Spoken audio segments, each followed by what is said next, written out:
বর্তমান সময়ের সময় উপযোগী আপনাদের সকলের ভবিষ্যৎ জিন্দেগীর করণীয় সম্পর্কে বিস্তারিত আলোচনা করেছে।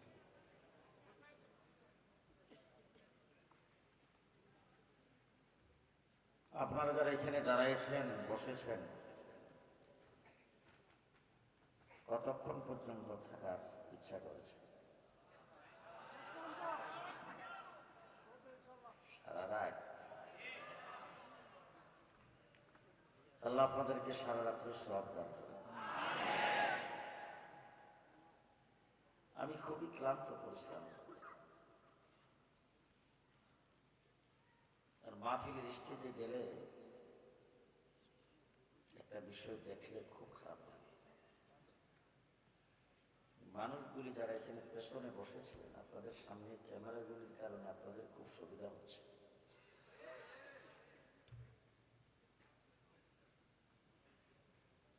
জনসভায় নেতার ছবি, নেতার বক্তব্য, এটা পেপার পত্রিকায় ফ্লাশ করতে হয়। এই জন্য আমরা দেখতাম জনসভাগুলিতে এরকম ক্যামেরা থাকে। ওয়াজ মাহফিলে এগুলি কি শুরু হয়েছে?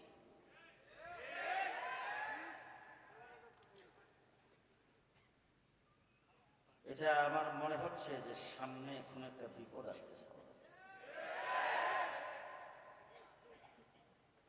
1.5 মাস রিমান্ডে ছিলাম শুধু এইগুলির কারণে।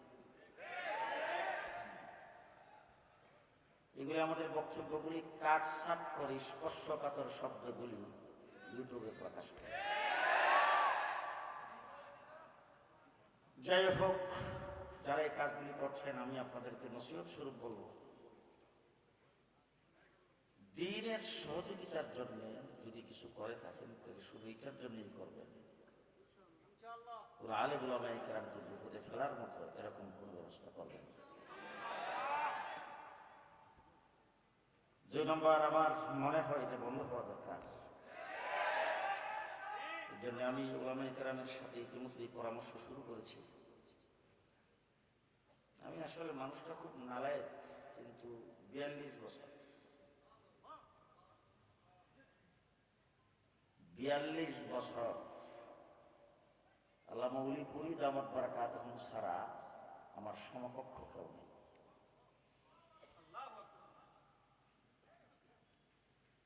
আমার মাদ্রাসা সাভার বিরুলিয়া, উত্তরা মিরপুরের পশ্চিম পাশে। ওই মাদ্রাসার বাৎসরিক মাহফিল আগামী 26 তারিখ, আগামী শুক্রবার। আমাদের সবার দাওয়াত হইল, যারা পারেন যাবেন। আগামী 26 তারিখ শুক্রবার সকাল 11টা থেকে শুরু হবে, রাত্র পর্যন্ত চলবে। খাওয়া মেহমানদারির জিম্মাদারি আমার। যারা যাইতে পারেন মেহরবানি করে যাবেন। ইউটিউবার যারা এখানে এসেছেন, আপনাদেরকে দাওয়াত, শোনার জন্য যাবেন, মেহরবানি করে বেশি নেবেন। এই মেশিন নন অ্যালাউড আমার মাহফিলে থাকবে। আমার মাহফিলে দেশের শীর্ষস্থানীয় উলামায়ে কেরাম সেখানে উপস্থিত হবেন, যাদের অনেকে এইগুলি পছন্দ করেন না, আমি নিজেও পছন্দ করি না। যাই হোক, দীর্ঘ সময় আপনারা তো ওয়াজ নসিহত শুনেছেন। যে সমস্ত কথাবার্তা উলামায়ে কেরাম আপনাদের সামনে আলোচনা করেছেন, এইগুলিকে মেহেরবানি করে বাড়িতে নিয়ে যাবেন ইনশাআল্লাহ। হোসেন 5 জন সবাই বাড়িতে নিয়ে যাবেন, নিয়ে যাবেন। মাদ্রাসার, এখানকার মাদ্রাসার যিনি মুহতাবেন, আশেপাশের মসজিদের যারা ইমাম, ওনাদেরকে বলবো আগামীকাল থেকে যদি নামাজের জামাতে মুসল্লি বেশি হয়, মনে করবেন ওয়াজে কাজ হচ্ছে। আবার বন্ধুগণ, আমি আপনাদের সামনে ওয়াজ করার জন্য দাঁড়াই নাই, কয়েকটি কথা বলার জন্য দাঁড়াইছি। আমরা সবাই মুসলমান, দেশটা মুসলমানের দেশ। ঐতিহাসিকভাবে সত্য, দেশটা মুসলমানের দেশ। 1947 সালে আমরা স্বাধীনতা অর্জন করেছিলাম।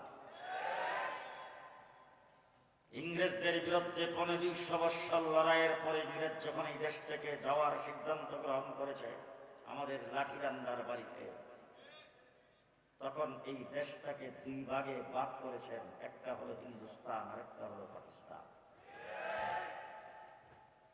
হিন্দুস্তান যেখানে হিন্দু মেজরিটি, সেটার নাম হবে হিন্দুস্তান। যেখানে মুসলমান অধ্যুষিত, সেটার নাম হবে পাকিস্তান। 1947 সনে আমরা পূর্ব পাকিস্তানের অংশ হয়েছিলাম মেজরিটি মুসলমান হওয়ার কারণে। পশ্চিম পাকিস্তানিরা আমাদের উপর জুলুম নির্যাতন করেছেন, আমাদেরকে শোষণ করেছেন, আমাদের মাল সম্পদ লুণ্ঠন করেছেন। এই জন্য বঙ্গবন্ধু শেখ মুজিবের নেতৃত্বে 1971 সালে আবার 9 মাস রক্তক্ষয়ী লড়াই করে, মুক্তিযুদ্ধ করে বাংলাদেশ নামে দেশটাকে স্বাধীন করেছে। শিক্ষিত সমাজ যারা আমার কথা নিশ্চয়ই আপনারা সাই দিবেন, যদি আমরা পূর্ব পাকিস্তানের অংশ না হতাম, দেশ স্বাধীন করা এত সহজ ছিল। মুসলমান মেজরিটির ভিত্তিতে যদি 1947 সালে স্বাধীনতা অর্জন না করতাম, স্বাধীন না হতাম, আমরা 71 স্বাধীনতা অর্জন করতে পারতাম না। যেমনি করে কাশ্মীর 70 বছর পর্যন্ত আন্দোলন করে স্বাধীনতা অর্জন করতে পারে না। ঐতিহাসিক ভাবে সত্য, দেশটা মুসলমানের দেশ, মুসলমান মেজরিটির জন্য আমরা দেশে। ঠিক না বেঠিক? ঠিক না বেঠিক? আমাদের 3 দিক বিজাতিদের বেষ্টনী। যারা গুজরাটের মুসলমানদেরকে কুচকাটা করে, যারা কাশ্মীরের মুসলমানদেরকে হত্যা করে, যারা বাবরি মসজিদকে ধ্বংস করে, যারা মুসলমানদের গুরু জবাই করতে দেয় না, যারা মুসলমানদের উপর শোষণ নির্যাতন করে, এরকম বিজাতিরা আমাদের 3 দিক গ্রাও করে রেখেছেন। আরেক দিক বঙ্গোপসাগর। আমাদের দেশটা মুসলমান, এই কারণে বাবরি মসজিদ যখন ধ্বংস করে আমাদের দেশের মানুষ লং মার্চ করে। কাশ্মীরি মুসলমানদের উপর যখন আক্রমণ করে, তখন আমাদের দেশের মানুষ রাজপথ লড়াই করে। যখন এই দেশের এই সমস্ত খুনিরা যখন আসতে চায়, তখন দেশের মানুষ প্রতিরোধে দাঁড়ায়। এই অবস্থাটা দেখে গোটা বিশ্বের সমস্ত বিজাতিরা ঐক্যবদ্ধ হয়েছে বাংলাদেশ থেকে ইসলামকে দূরে সরিয়ে দেওয়ার জন্য। 1 নম্বর হাতিয়ার হলো স্কুল, কলেজ, ইউনিভার্সিটির শিক্ষা থেকে ইসলামী শিক্ষাকে বিতাড়িত করে দেওয়া। ব্যঙ্গের নাচ শিখাইবার জন্য স্কুলের দরকার, হাসের ডাক শিক্ষার জন্য স্কুলের দরকার, পেন শিখাইবার জন্য স্কুলের দরকার। দেশের ৯৯% মুসলমানের দেশের, মুসলমানদের রাজস্বের, মুসলমানদের ট্যাক্সের পয়সায় পরিচালিত স্কুলের ভিতরে মুসলমানের সন্তানেরা লেখাপড়া করবে। সেখানে উযু শিক্ষা দেওয়া হবে না, তায়াম্মুম শিক্ষা দেওয়া হবে না, গোসল শিক্ষা দেওয়া হবে না, নামাজ শিক্ষা দেওয়া হবে না, পাক নাপাক শিক্ষা দেওয়া হবে না, হালাল হারাম শিক্ষা দেওয়া হবে না, কোরআন শিক্ষা দেওয়া হবে না, সূরা কেরাত শিক্ষা দেওয়া হবে না, দোয়া কালাম শিক্ষা দেওয়া হবে না। মুসলমানদের কোনো কিছু শিক্ষা না দিয়ে বিজাতিদের শিক্ষা সেই জায়গায় দিয়ে আজকে মুসলমানদের সন্তানদেরকে মূর্খ জাহেলে পরিণত করার চেষ্টা করা হচ্ছে। আজকে আমার দেশের শিক্ষিত সমাজের যারা বুদ্ধিজীবী সেজেছেন, বড় বড় ডিগ্রি হাসিল করেছেন, ব্যারিস্টার, ডাক্তার, ইঞ্জিনিয়ার, তাদের যখন মা বাপ ইন্তেকাল করে, জানাজাটাও ঠিক মতন করতে পারে না। আমার দেশের বড় বড় বুদ্ধিজীবীর, বড় বড় শিক্ষিত সমাজের অনেক বড় বড় লিডাররা যখন ইন্তেকাল করে, তখন তাদের জানাজার দৃশ্য দেখলে হাসি ছাড়া কিছু আসে না। ও আমার ভাইয়া, মুসলমানের সন্তান জানাজার নামাজ জানবে না, কোন সন্তান পৃথিবীতে রেখে যেতে চান? জন্য আমি শুধু একটা কথা আপনাদের সামনে বলতে আসছি। 1 নম্বর, আজকের মাহফিল থেকে অঙ্গীকার করে যাব, মৃত্যু পর্যন্ত মুসলমান হিসাবে বসবাস করব ইনশাআল্লাহ। পারবেন? পারবেন? পারবেন? পারবেন? আজকে গুজরাটে মুসলমানদের উপর যে নির্যাতন হয়েছে, কাশ্মীরে মুসলমানদের উপর যে নির্যাতন হয়েছে, আরাকানে মুসলমানদের উপর যে নির্যাতন হয়েছে, ফিলিস্তিনের মুসলমানদের উপর যেইভাবে নির্যাতন হচ্ছে, সিরিয়ার মুসলমানদের উপর যেইভাবে নির্যাতন হচ্ছে, আমার বাংলাদেশ আল্লাহর দরবারে দোয়া করব, আল্লাহ যেন এই সমস্ত পরিণতির থেকে আমাদেরকে হেফাজত করেন, দেশটাকে যেন আল্লাহ পাক হেফাজত করেন, এই দেশে যেন এই ধরনের অবস্থা সৃষ্টি না হয়, এই জন্য আল্লাহর দরবারে দোয়া করব। কিন্তু জেনে রাখেন, ফিলিস্তিন ৭০,০০০ নবী যেখানে জন্মগ্রহণ করেছে, হাজার হাজার নবী যেই মাটির নিচে শুয়ে আছে, সেই জায়গাতে মুসলমানদের প্রথম কাবলা, সেটা যদি ইহুদিরা দখল করে ফেলতে পারে, সেই জায়গার মুসলমানদের উপর যদি নির্যাতন হতে পারে, আমাদের মাটির নিচে শাহজালাল শুয়ে আছেন, আমাদের মাটির নিচে হাবিবজি হুজুর শুয়ে আছেন, এই বলে যে আমাদের উপর কিছু হবে না, সেটা ভাবার কোনো কারণ নেই। যদি এমন কোন পরিস্থিতির সৃষ্টি হয়, আমাদেরকে যদি কোনো বিজাত গ্রাস করে ফেলে, আমাদেরকে যদি কাবু করে ফেলে, আমাদের দেশ যদি দখল করে ফেলে, দেশটা যদি বিজাতিদের হাতে চলে যায়, আর আমার বুক বরাবর রাইফেল আর বন্দুকের গুলি তাক করে যদি বলে ইসলাম ছাড়তে হবে, তখন কি বুক টান করে দাঁড়ায় বলতে পারবেন আমি একজন মুসলমান?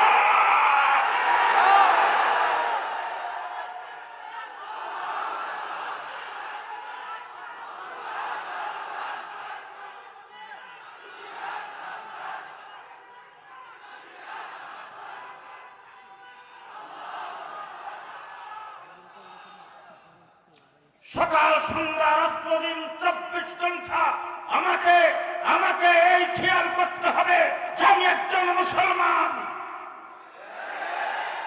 আমি মুসলমান, আমি মুসলমান। আমার নেতার কথা ইসলাম বাদ দেওয়া যাবে না, আমার দলের কথা ইসলাম বাদ দেওয়া যাবে না, আমার লিডারের কথা ইসলাম বাদ দেওয়া যাবে না, আমার কোনো বড় ভাইয়ের কথা ইসলাম বাদ দেওয়া যাবে না, আমার দেশের কোন লিডারের কথা ইসলাম বাদ দেওয়া যাবে না। আমি মুসলমান হিসাবে জন্মগ্রহণ করেছি, মুসলমান হিসাবে মৃত্যুবরণ করতে চাই। আল্লাহ পাক কোরআন শরীফে পরিষ্কার ভাষায় বলেছেন, লা তামুতুন্না ইল্লা ওয়া আনতুম মুসলিমুন, ও দুনিয়ার মানুষেরা মুসলমান না হয়ে মৃত্যুবরণ করো না। সুতরাং আমি মুসলমান হইয়া কবরে যাইতে চাই।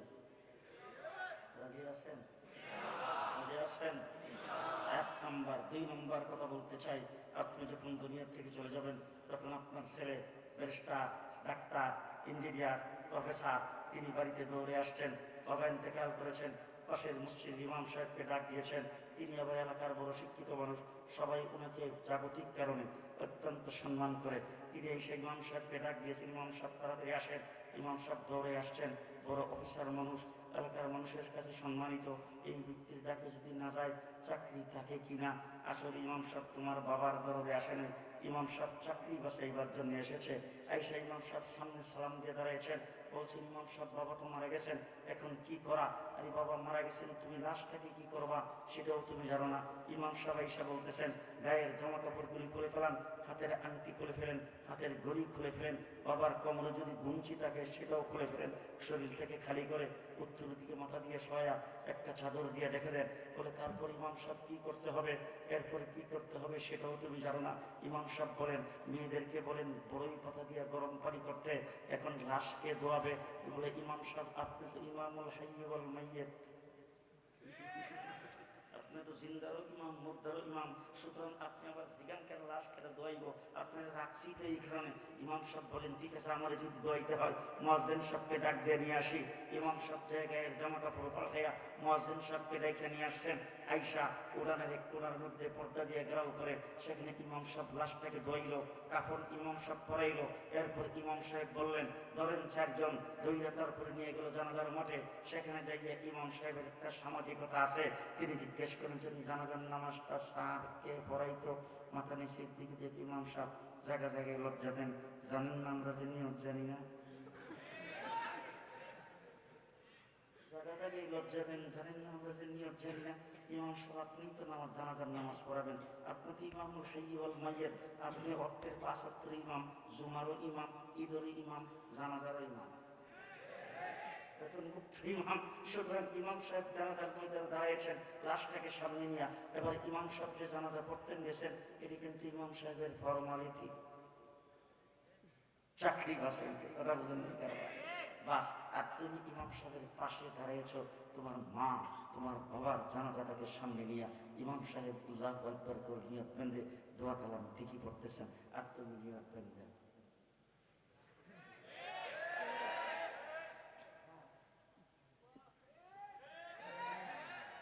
তুমি ব্যারিস্টার, তুমি ডাক্তার, তুমি ইঞ্জিনিয়ার, তুমি প্রফেসর, তুমি ডক্টর। পরিষ্কার ভাষায় বলে গেলাম, এই জমিনের উপরে আসমানের নিচে তোমার মতো মূর্খ কেউ নাই, তোমার মতো কুলাঙ্গার কেউ নাই। মা বাবার জানাজা দিয়ে তুমি মা বাবার মাগফিরাত কামনা করতে পারো। আপনারাও কি চান যে আপনাদের ঘরে সন্তান এমন হোক? জি, চান এমন হোক? আমার কাছে আসছে, বাবার জন্য দোয়া চাইছে, হুজুর বাবা ইন্তেকাল করেছেন, বাবার জন্য দোয়া করেন। আমি বললাম, আপনি তো আমার কাছে দোয়া চাইতেছেন, আমি আপনার বাবার জন্য এখন দোয়া করে দিলাম। আল্লাহ আপনার বাবাকে মাফ করে দেব, আল্লাহ আপনার বাবাকে জান্নাতবাসী করে দেব। এই তো আপনি শুনলেন, আমি দোয়া চাইলেন, আপনাকে শুনিয়ে দিলাম, আপনি শেষ চলে গেলেন। ওই তো আমার কিছু হাদিয়া দিলেন, হাদিয়া পকেটে থুয়ে দিলাম, বাস সারে গেল। এবার যদি আপনি বাড়তি কিছু করতে চান, হুজুর আমার মাদ্রাসার ছাত্রদের কিনে একটু খতম করে দোয়া করে দিলেন, তাইলে আমি আপনাকে বলবো বসেন, জোহরের নামাজের টাইম আসুক, সেখানে খতম করে আপনার বাবার জন্য দোয়া করে দিব। এই তো শেষ। এখন আপনি যদি সার্বক্ষণিক দোয়া করেন, ভালো হয় না খারাপ হয়, সে আমার জিজ্ঞেস করে, হুজুর দোয়া যে পড়ব কি করে দোয়া করতে হবে? আমি বললাম, কুল আল্লাহ সূরা পড়বেন। মাথা নিচে গুলি দিয়ে কতক্ষণ বসে থেকে লম্বা একটা শ্বাস ছেড়ে, হুজুর কুল আল্লাহ সূরাটা কারে কয়?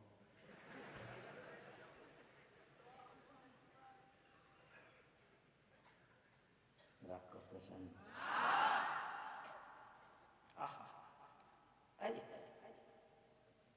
তুমি কুলহুল্লাহ সূরা পর্যন্ত জানো না, আবার মুসলমান দাবি করো। ইলেকশন আইলে মাথায় টুপি দাও, ওযু ছাড়াই মসজিদের ভিতরে যায় ঢোকো মুসলমানদের ভোট কালেকশনের জন্য। তুমি কি পাইতারা আর কি প্রতারণা জাতির সাথে করেছ, আল্লাহর সাথে করেছ। তোমার জায়গা জমিনের উপরও হবে না, জমিনের নিচেও।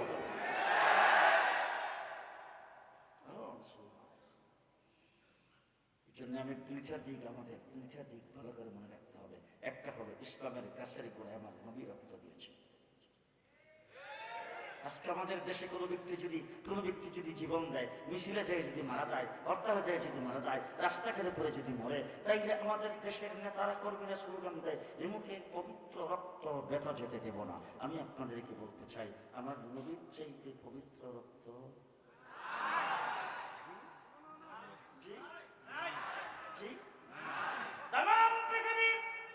সমস্ত যদি একত্রিত করা হয়, তাম পৃথিবীর সমস্ত আফজাল গাউস কুতুব সাহাবায়ে কেরাম থেকে শুরু করে যত নবী পৃথিবীতে আগমন করেছেন, সমস্ত নবী সমস্ত উম্মতের রক্ত একত্রিত করা যদি হয় এক পাল্লায়, আর আমার নবীর এক ফোঁটা রক্ত যদি এক পাল্লায় উঠানো হয়, ওই এক ফোঁটা রক্তর সমান তাম পৃথিবীর রক্ত হবে না।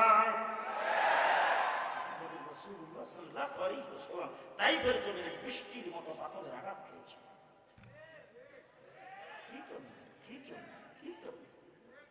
কি জন্য? আমার রাসূলকে তো বলা হয়েছে, রাজত্ব চাও, তোমাকে প্রেসিডেন্ট বানিয়ে দেওয়া হবে। সুন্দরী নারী বিয়ে করতে চাও, বিশ্ব সুন্দরী বাস করেছেন এমন নারী তোমাকে বিয়ে করে দেওয়া হবে। অর্থ সম্পদ চাও, গোটা পৃথিবীর বিখ্যাত ধনী তোমাকে বানিয়ে দেওয়া হবে। আল্লাহ নবী ডাক দিয়ে বলেছেন, হ্যাঁ আমার চাচা যারা আপনাকে এই প্রস্তাব দিয়েছে ভালো করে শুনে রাখেন, এক হাতে সূর্য আর এক হাতে যদি চন্দ্র মুহাম্মদুর রাসূলুল্লাহর হাতে এনে দেয়, তাইলেও দ্বীনের দাওয়াত থেকে বিস্পা হব না। রাসূলুল্লাহ সাল্লাল্লাহু আলাইহি ওয়াসাল্লাম উহুদের লড়াইয়ে প্রাণদান শহীদ করেছেন, লোহার কড়া তার মাথা দিয়ে বিঁধে গেছে।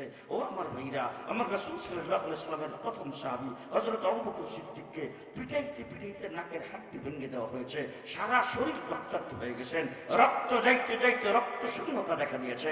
হযরত উমর ইবনুল খাত্তাবকে পিটিয়েছেন, হযরত খাব্বাব খুবাইবকে পিটিয়েছেন, বেলালকে মাটির উত্তপ্ত বালির মধ্যে শেষরানো হয়েছে, বুকের উপর পাথর চাপা দিয়ে রাখা হয়েছে, সাহাবায়ে কেরামের উপর নির্যাতন আসছে। এরপরে দিন বাংলাদেশ পর্যন্ত আগমন করেছে। সেই দিন আমরা মুক্তি পেয়েছি। একটা হলো সাহাবায়ে কেরাম জীবন দিয়েছেন, সাহাবায়ে কেরাম জীবন দিয়েছেন। ইমাম আজম আবু হানিফা রাহমাতুল্লাহ রহমতুল্লাহ আলাইহি জেলখানার ভিতরে ইন্তেকাল করেছেন। ইমাম আহমদ ইবনে হাম্বলকে দৈনিক 80টা করে দুর্গ মারা হতো। ইমাম মালিক রহমতুল্লাহ আলাইহিকে পিটাইতে পিটাইতে তার দুইটা হাত ভেঙে দেওয়া হয়েছে। ও আমার ভাইরা, ইমাম বুখারী রহমতুল্লাহ আলাইহিকে বুখারা সমর্থন থেকে রাতের অন্ধকারে বের করে দেওয়া হয়েছে। বুজুর্গ অনেকদিন জেল খেটেছেন, নির্যাতন ভোগ করেছেন। নির্যাতনের পরে নির্যাতনের উপর দাঁড়াইয়া ইসলাম আমাদের দেশ পর্যন্ত আগমন করেছে। এরপরে এই দেশ ভারত উপমহাদেশ, তার ইতিহাস আবার ভিন্ন। এই দেশ 250 বছর পর্যন্ত ইংরেজ দখল করে এই দেশ থেকে ইসলামকে বিতাড়িত করার জন্য চেষ্টা তদবির কম করে নাই। 3.5 লক্ষ আলেমকে হত্যা করেছে। একদিনে 14,000 আলেমকে ফাঁসির কাস্টে ঝুলাইছে। 3.5 লক্ষ কোরআনের কপি একত্রিত করে আগুন দিয়ে জ্বালিয়ে দেওয়া হয়েছে। এই দেশে